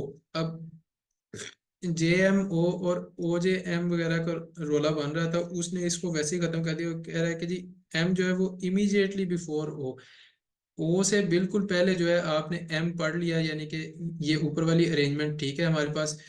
ठीक है, यही अरेंजमेंट। अच्छा, ये जे एम ओ इस तरह हो सकती है, या फिर अगर एन यहाँ पे और एल यहाँ पे, के अपनी जगह पे रहेगा, या फिर अगर आप एन को बिल्कुल शुरू में ले आते हैं, यहाँ पे जे आ सकता है, यहाँ पे एल आ सकता है, यहाँ पे एम ओ आ सकता है, या फिर एम ओ यहाँ पे आ सकता है, ये एल हो जाएगा। ये सारी पॉसिबिलिटीज एग्जिस्ट कर रही हैं आपके पास, के अपनी जगह पे ही रहेगा। ठीक है, एंड इमीडिएटली आफ्टर एल, अगर एम जो है ओ से बिल्कुल पहले, और इमीडिएटली आफ्टर एल, यानी कि इमीडिएटली आफ्टर एल, तो आपके पास ये वाली अरेंजमेंट बन रही है जी। ऐसी है, और तो किसी में नहीं है कि एल इमीडिएटली आफ्टर एल हो और ओ और एल के दरमियान में फंसा हो। तो जे मस्ट बी प्लेड, तो इसमें जे कहाँ पे आएगा? जे नंबर 2 पे आ जाएगा ये। ठीक है, ऑप्शन बी। समझ आ रही है? देखिए, मैंने 2-3 उसकी पॉसिबिलिटीज बनाई कि भाई अगर एम और ओ जो है वो इस कंडीशन में आते हैं कि एम पहले आ रहा है, ओ से इमीडिएटली पहले आ रहा है, तो एल एन शुरू में आ सकता है, या फिर एन को बिल्कुल पहले पे ले जाए तो जे उसके बाद, और तब भी सारी सिचुएशंस जो है सेटिस्फाई हो जाती हैं। सही है, तो J must be played at number 2, this is correct. आगे आते हैं, दोबारा इसको इरेज कर दें। चलिए, नंबर 31, 2 क्वेश्चंस रह गए हैं इसमें, बस फिर छुट्टी करेंगे। मैंने ऑलरेडी पहले 1.5 घंटा क्लास ली है डिस्क्रिप्टिव वालों की। If L is the sixth note in the phrase, L जो कह रहा है सिक्स्थ नोट है फ्रेज में। अभी अभी अरेंजमेंट बनाई थी, चलें दोबारा बना देते हैं। के यहीं पे होगा, एन या तो यहाँ पे हो जाएगा, या फिर एन मोस्ट प्रोबेबली फिर फर्स्ट पे होगा। उसकी रीजन ये है कि एन के बाद तीनों जे एम ओ तीनों ने तो आना ही आना है, और एल ने सिक्स्थ पे आना है। तो 6 पे अगर ये एल है, तो जे एम ओ या जे ओ ने एन के बाद आना है, और एम ने जे के बाद आना है। तो डेफिनेटली जे यहाँ पे आएगा, एम ओ हो जाएगा, या ओ एम हो जाएगा। इस तरह से ये 2 पॉसिबिलिटीज मेरे ख्याल में बन रही हैं इसकी। अच्छा जी, अब वो क्वेश्चन क्या कर रहा है? If L is the sixth note in the phrase which of the following could be the first and second. तो एन और जे जो है वो फर्स्ट और सेकंड हो सकते हैं, या फिर एन एंड ओ भी फर्स्ट और सेकंड हो सकते हैं, क्योंकि आप इसको एन और ओ भी कर सकते हैं। ओ और जे की मैंने पहले बताया था कि पोजीशन डिफाइंड नहीं है, आगे पीछे हो सकते हैं। लेकिन जे जो है उसने एम से पहले पहले आना है, ये शर्त है। और एल उसने फिक्स आपको कर दिया है, के भी फिक्स कर दिया है, और एन जो है वो शुरू में आ सकता है, और एन के बाद ही ओ ठीक और है। जे, एन के बाद ओ और जे ने आना है, और एम ने जे के बाद आना है। ठीक है, ये ये 2-3 मेरे पास सिचुएशंस बन रही हैं इसकी। अच्छा जी, which of the following could be the first and second notes respectively. तो एन और जे हो सकते हैं, और एन और ओ भी हो सकते हैं जी, बिल्कुल हो सकते हैं। बस यही 2 मेरे ख्याल में मेरे पास ऑप्शंस हैं। बाकी जे और ओ क्या हो सकते हैं फर्स्ट और सेकंड पे? तो जनाब जे और ओ फर्स्ट और सेकंड पे नहीं हो सकते, क्योंकि उनसे पहले एन ने आना है, जो कि 0 पोजीशन पे तो नहीं आएगा, वो फर्स्ट से ही स्टार्ट होना है। तो ये ये ठीक नहीं है।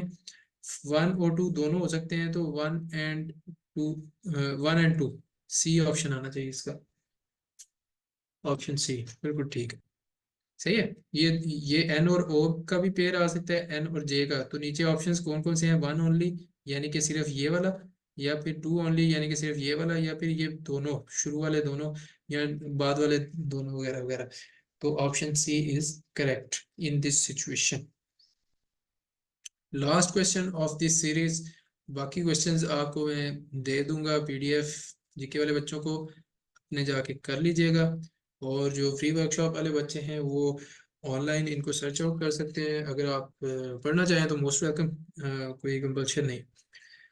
All of the following could be played immediately after के एक्सेप्ट, के फौरन बाद जो है वो कोई भी इनमें से बजाया जा सकता है एक्सेप्ट, अच्छा एन नहीं बजाया जा सकता। मेरे ख्याल में एन वाला ऑप्शन होगा, ये करेक्ट होना चाहिए। उसकी रीजन प्राइमरीली ये है कि के थर्ड नंबर पे है, जब आप एन को इसके फौरन बाद बजाएंगे ना 4 पे, तो उसके बाद जे एम ओ या जे ओ एम या ओ जे एम इस नोट ने आना है जो कि 7 तक चला जाएगा, जबकि आपके पास अब स्पेसिस टोटल 6 हैं, तो ये जो है ये खत्म हो जाएगा, खराब हो जाएगा। तो एन जो है वो उसके बाद नहीं बजाया जा सकता। इसके बाद क्या क्या आ सकता है, अगर इस अरेंजमेंट में है तो जे ओ एम आ सकता है, ओ जे एम आ सकता है, और या फिर एन एन को आप शुरू में ले आए, जे इधर आ जाए, और K L O L O M आ सकता है या एल एम ओ आ सकता है, के इधर आ जाए, जे इधर आ जाए, एन इधर आ जाए, ठीक है, और एल बिल्कुल एंड पे भी आ सकता है। सो इनमें से बाकी सारे जो है वो के बाद आ सकते हैं। देखें जे भी आ गया, एल भी आ गया आपके पास, और एन जे के एम एल ओ इस तरह से भी आ सकता है, एम भी आ गया आपके पास, जे के एल एम, और ओ भी यहाँ पे ये देखें, ये भी ओ भी आया, तो ये 1 2 3 4 ये चारों हो सकते हैं सिवाय एन के। जे वाला ऑप्शन ए है, ये खत्म हो गया कि क्योंकि ये बजाया जा सकता है। उसने देखे could be played immediately after के फौरन बाद यानी कि नंबर 4 पे बजाया जा सकते हैं, एक्सेप्ट कि कौन सा नहीं बजाया जा सकता, तो जे बजाया जा सकता है, यस। फिर एल वाली अरेंजमेंट यहाँ पे है जी, ये भी खत्म कर दें। फिर एम वाली अरेंजमेंट ये भी मैंने देख ली, ये भी खत्म हो गया।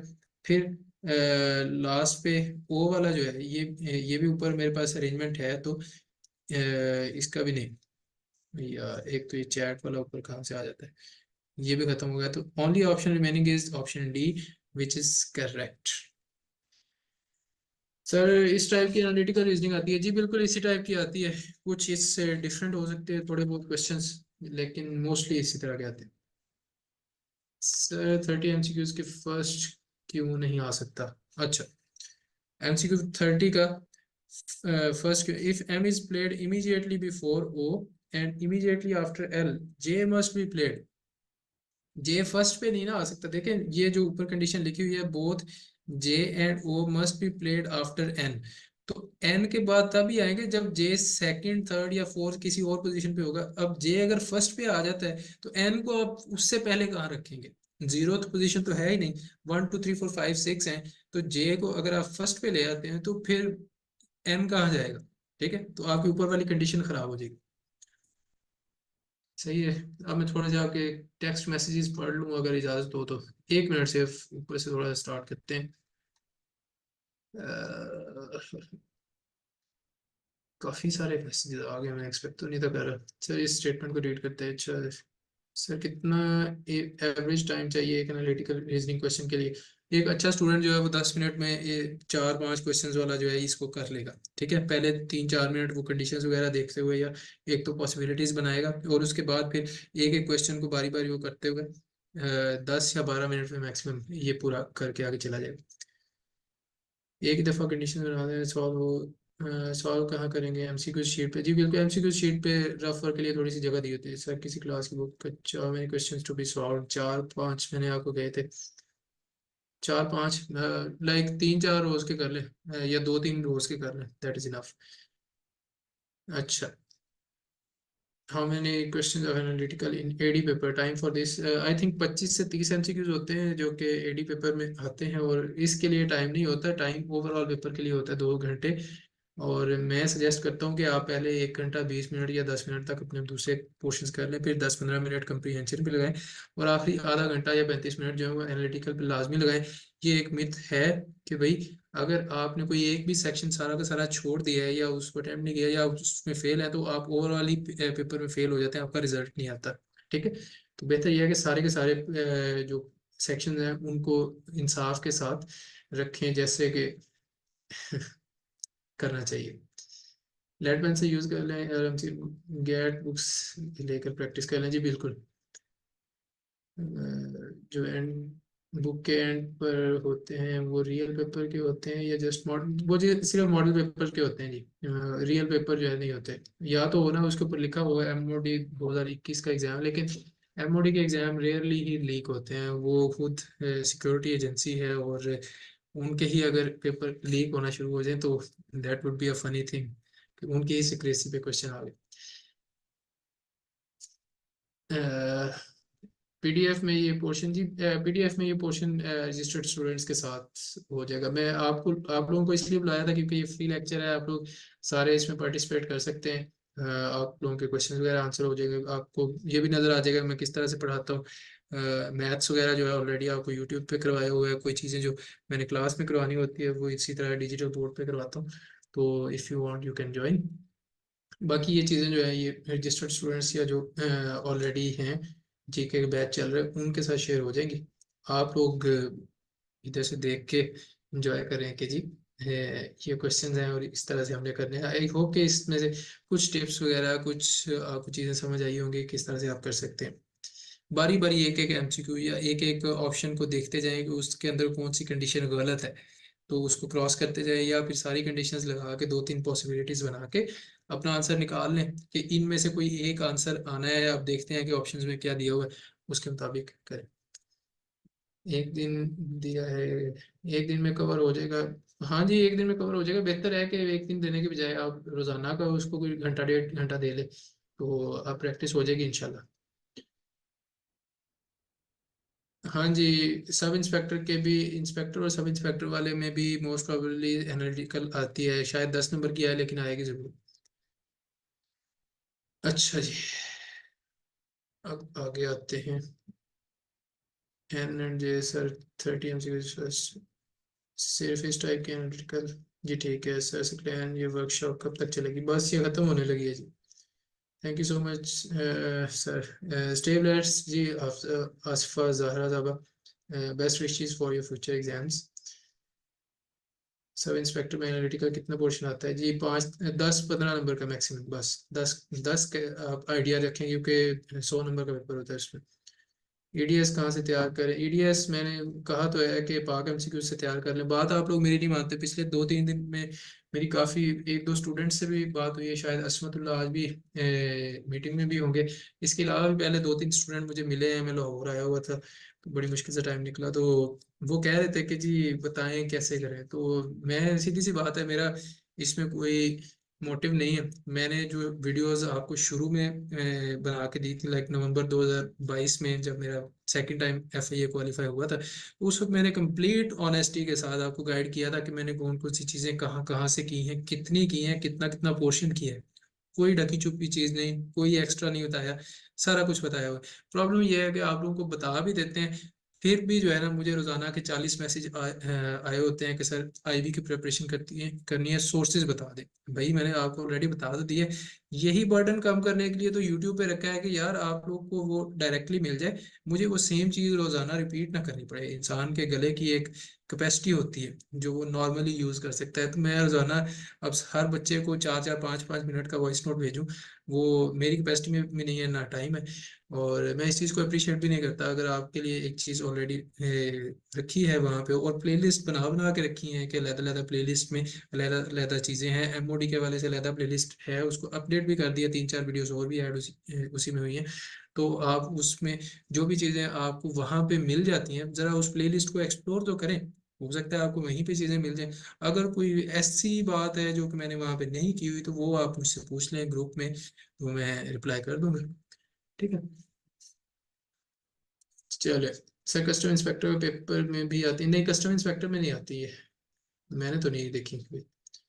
करंट अफेयर्स किस मंथ तक करने चाहिए एमओडी के लिए? एमओडी के लिए ना करें, बेहतर तो यही है मेरे ख्याल में। अगर आपने, और आई थिंक आप मेरी स्टूडेंट ही हैं, तो आई वुड सजेस्ट कि अगर आप साथ साथ करंट अफेयर्स एक दफ़ा पढ़ लिए हैं ना आपने, आपको पीडीएफ वगैरह प्रोवाइड किए हुए हैं, अगर आपने एक दफ़ा उनको नज़र से गुजार लिया, दैट इज़ इट। वो इतने ज़्यादा मुश्किल नहीं आते हैं एमओडी में। अगर मुश्किल आएंगे तो उसका ओवरऑल मेरिट ही नीचे आ जाएगा, कोई इतना ज़्यादा इशू नहीं होता इसमें। Thank you once again. Ji, welcome, sir. I joined this session today. I am preparing for MD and PMS. Can you please share strategy for my preparation? अब देखें कि इस टाइम ये सारी चीज़ें बताना पॉसिबल नहीं है, मेरा ऑलरेडी गला बैठा हुआ है। आपने मेरी कॉफ़ी भी जो है ना, ये अगर नज़र आ रहा है तो नहीं, कैमरा जो है उसको ब्लर कर रहा है, आधी कॉफ़ी मेरी ठंडी करवा दी है। अब मुझे बाहर से जाकर चाय पीनी पड़ेगी।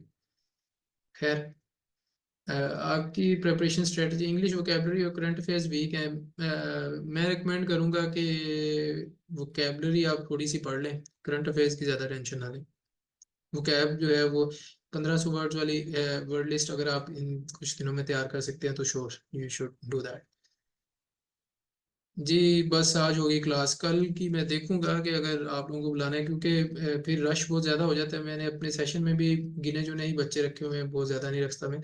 तो अगर 50-60 बच्चे आ जाते हैं, वो फिर यही यही मसला होता है कि मैं इधर सामने देख के पढ़ा रहा होता हूँ, दूसरी साइड पे चैट में मैसेजेस ही मैसेजेस, मैसेजेस ही मैसेजेस, तो फोकस हट जाता है। तो इसलिए मैंने आपको शुरू में भी मना किया था, लेकिन मैसेजेस आते रहे। खैर, अदर क्वेश्चंस कहाँ से तैयार करें? कौन से अदर क्वेश्चंस? सर एफआईए वाली फाइल एडीएस की जो पाक एमसीक्यूज की की मैंने तैयार की थी, वही एमओडी वाले बच्चे कर लें। जी बिल्कुल, एडीएस की आपने अच्छी तैयार की हुई है। जीके का कहाँ, जीके कहाँ से करें एमओडी के लिए? अब पाक एमसीक्यू जिंदाबाद। मैं आपको सीधी सीधी चीज़ें बता रहा हूँ, क्योंकि देखें यही चीज़ें पढ़ के हम भी गए थे, और हमारे भी पास हुए हुए हैं, मेरे दोस्तों के भी पास हुए हैं। उनसे भी मैं पूछता हूँ कि वो कहते हैं कि यार हम तो सिर्फ जो है पीपीएससी मॉडल पेपर्स करके गए थे, हमारा भी पास हो गया था। तो अगर आप पाक एमसीक्यू यूज करते हैं, that is much much better than PPSC model papers for FPSC as well as for MOD. मैं पीपीएससी या पीएमएस के लिए नहीं कह रहा, मैं इन पेपरों के लिए कह रहा हूँ। तो अगर मैं आपको बात बता रहा हूँ, तो बच्चों को यकीन इसलिए नहीं आता, वो कहते हैं कि यार पाक एमसीक्यू ओपन सोर्स है, हर बंदे के पास है, अगर उससे पास हो जाता है तो हर बंदा ही क्यों नहीं पास हो जाता? भाई आप जैसे ही हैं सारे, कोई भी बंदा यकीन ही नहीं करता। जो बंदा सीधा खड़ा होकर सामने बैठ के सच बोल रहा है ना, और it is too good to be true, तो आपको लगता है कि वो सच है ही नहीं। ठीक है, तो काइंडली मेरा एतबार कर ले, मैं 2 साल से आप लोगों के साथ साथ चल रहा हूँ। तो अगर मैं कहता हूँ कि वो एक इफेक्टिव सोर्स है, अभी तक इफेक्टिव है, अल्लाह करे आगे भी इफेक्टिव है। अगर नहीं है तो वो सबके लिए ही खतरा है। लेकिन हम अपने तजर्बे की बेस पे बताते हैं। गारंटी कोई भी नहीं दे सकता, गारंटी ना मैं दे सकता हूँ, ना आपको कोई दूसरे टीचर दे सकते हैं। मैंने पहले भी कई दफ़ा कहा है कि कोई बंदा अगर आप कहता है ना कि मैं गारंटी ही देता हूँ कि जी 90 से ज़्यादा नंबर आपके आ जाएंगे, तो वो खुद भी बेवकूफ़ है और आप भी हैं। क्योंकि ना आपको पता है कि एग्जामिनर कौन है, ना उसको पता है, और ना उसको पता है कि एग्जामिनर ने कहाँ से उठाने हैं। अपने तजर्बे की बेस पे बता सकते हैं कि एक्सपेक्टेड है, गारंटी नहीं, सीधी सी बात। अस्सलाम वालेकुम सर। जी वालेकुम सलाम। सर जब मैं पीपीएससी के, स्पेशली पीपीएससी के पास पेपर्स को देखती हूँ, उनके एमसीक्यू को जब मैं गूगल करती हूँ, तो आधे से ज़्यादा एमसीक्यू मुझे पाक एमसीक्यू की वेबसाइट से मिलते हैं, यानी पाक एमसीक्यू से ही लिए होते हैं। तो वो मिक्स अप होके आ रहे होते हैं ना, बात बच्चे समझते नहीं, मानते नहीं है। मैं तो थक गया हूँ बोल बोल के। फिर मैंने कहा भाई, ये पाकिस्तान की आवाम जो है ना। नहीं सर सर, हम मानते हैं, आपके पुराने बच्चे मानते हैं आपकी बात। जी जी, आप मानती हैं तो अच्छी बात है, माशाल्लाह माने। और इस दफ़ा आपने एमओडी निकालना है, I want to see your name there. Sir आप नेक इंसान है, बहुत ज़्यादा अच्छा जी है। सर आप एफआईए इंटरव्यू की भी कोई क्लासेस करें बाद में। एफआईए इंटरव्यू की मुश्किल है। एफआईए जो इंस्पेक्टर वाले बच्चे हैं ना, उन्होंने एक ग्रुप वगैरह बनाया हुआ, उन्होंने मुझे कहा था कि काइंडली हमें टाइम दीजिएगा, घंटा एक, या फिर मैंने कुछ टिप्स वगैरह या किस तरह से तैयारी की, आपने किस तरह से की थी और हमें किस तरह से करनी चाहिए। तो उनके साथ मैं क्लास रखूंगा, मे बी 7 को या मे बी उसके बाद, but I can not promise कि किस दिन है, क्योंकि ये शादियां और आना जाना और यूईटी में मुशायरा वगैरह है, तो आना जाना लगा रहेगा। अभी मुझे आइडिया नहीं है कि स्केड्यूल क्या बनता है मेरा। अच्छा जी, अगर वो कैब पोर्शन छोड़ दें नेगेटिव मार्किंग की वजह से, कैब छोड़ दें, लेकिन अगर आप इंग्लिश में ओवरऑल फेल हो जाते हैं उस पोर्शन में 30 नंबर की या जितने की भी है, तो फिर ओवरऑल हो सकता है आप फेल हो जाएं। देखिए एमओडी है, सीक्रेट है, ठीक है। हम यकीन से नहीं कह सकते कि हो सकता है एक पोर्शन जिसका खराब है या गलत है वो ओवरऑल फेल हो गया, लेकिन हमने जो स्टोरी सुनी हुई है, जितने दोस्तों ने पूछा हुआ है, कोई बंदा आगे कहता है यार मैंने 160 एमसीक्यूज ठीक किए थे, बस मेरी एनालिटिकल रह गई थी, मेरा क्यों नहीं हुआ। तो इस तरह के केसेस हमने सुने हुए हैं। अब सुनी सुनाई बात के ऊपर हम यकीन कर लेते हैं, क्योंकि उसका पेपर तो जाकर मैं नहीं देख सकता कि वो क्या दे गया है। सही, मैं उसी तजर्बे की बेस के ऊपर आपको बता रहा हूँ। अच्छा जी, जीके बहुत ज्यादा है पाक एमसीक्यूज पे, थोड़ा थोड़ा कर लें, उसके जीके के जो क्विज हैं वो कर लें, that can also be possible. कुछ एमसीक्यूज इसमें नए आ जाएंगे, कुछ पुराने हो जाएंगे, आपकी थोड़ी सी तसल्ली हो जाएगी कि मैंने जीके भी किया हुआ है। चैट ऑफ नहीं हो सकती, मुश्किल है, मैं चैट ऑन ही रखता हूँ, सारे बच्चों को पता है, इवन ये माइक भी ऑन करके बोलते हैं क्लास में, बड़े शैतान बच्चे हैं। टॉपिक वाइज तैयारी करें, हर टेस्ट क्लियर होगा जी, बिल्कुल। vocab का डर है, बाकी prepositions और corrections comprehension कर लेंगे, ठीक है जी। एफए इंटरव्यू आप 1 वीक बाद रखें, एमओडी के टेस्ट के बाद देखते हैं। एमओडी के टेस्ट जो है वो 10 को है, 10 तक एक्चुअली मैंने घर चले जाना है, फिर मेरे पास ये जो सहूलियात है ना मल्टीपल स्क्रीन वाली और कंफर्टेबल होके बैठने वाली, वो नहीं होंगी। उधर चेयर भी दूसरी है एंड ऑल दैट, वो फिर घर की सेटिंग और होती है, अपार्टमेंट की और होती है। खैर अपार्टमेंट मैंने छोड़ ही देना, बट मैं ट्राई करूंगा 7 या 8 को ले लूँ क्लास, अगर ना हुई तो फिर वो एमओडी के बाद ही होगी। इसका कुछ कर नहीं सकते, अब पूरी दुनिया को हम जो है ना प्लीज नहीं कर सकते, so we have to go with the flow, sorry about that. चले, बहुत बातें होगी। एमओडी पे साइन इन नहीं हो रहा है, इनवैलिड इन्फो आया क्या? अभी नहीं होगा, अभी नहीं होगा साइन इन, मोस्ट प्रोबेबली जब वो स्लिप्स अनाउंस कर देंगे उस वक्त साइन इन करके या स्लिप डाउनलोड करके चेक कीजिएगा, अगर हो जाती है तो वेल एंड गुड, आप दे आइएगा। जी मैं ADFIA पे हूँ अल्हम्दुलिल्लाह, अगर आपने नहीं देखी तो रिसेंट 2-3 वीडियोस देख सकते हैं एजेंडा CSS यूट्यूब चैनल पे। मेरा इंटरव्यू भी है, एजुकेशनल जर्नी और सारा कुछ है। सिर्फ ASF और IB के टेस्ट का टाइम है जी, उनके टेस्ट का टाइम है अभी। IB का टेस्ट आई थिंक अप्रैल के एंड पे आएगा, ईद के बाद ही होगा मिनिमम। और जो दूसरा है ASF का, वो उसके बाद हो सकता है, मे बी IB और ASF अलग अलग फेजेस में है। चले, ठीक है जी, बहुत बातें होगी। टेक केयर, अपना ख्याल रखें, और जीके वाले बच्चों के साथ इंशाल्लाह सेकंड क्लास कल होगी, और कंप्रीहेंशन की भी क्लास जो है इसी वीक के अंदर ही एक कंप्रीहेंशन की भी क्लास करेंगे, ताकि आपकी एमओडी की तैयारी जल्दी हो जाए। और बाकी दैट्स इट, टेक केयर, अल्लाह हाफिज़, दुआ में याद रखिएगा।